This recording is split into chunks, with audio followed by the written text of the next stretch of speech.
Right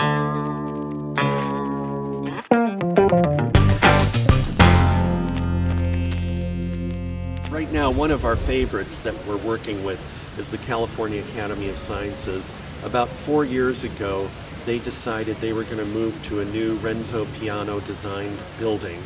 And so they thought they needed some new branding and a new public relations campaign to bring in new visitors and to promote the new building.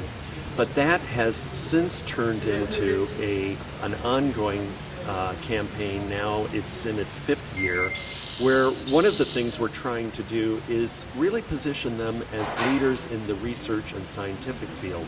For an example, they were always known as a museum, but there are about 100 researchers on staff, and they're not known for their research capabilities. But this year, you may have seen a story to this effect. One of their researchers in the Middle East found evidence that actually tools had been used by human beings 1 million years before what we previously thought was when they were used.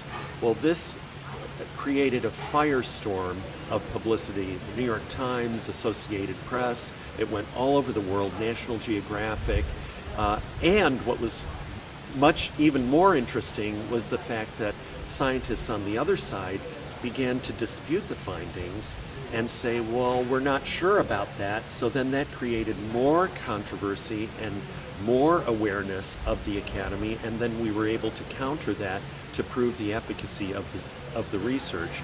The long and short of that is that they are now, the California Academy of Sciences is now really known as not just a place to bring your kids and to learn about science, but a venerable and viable research institution.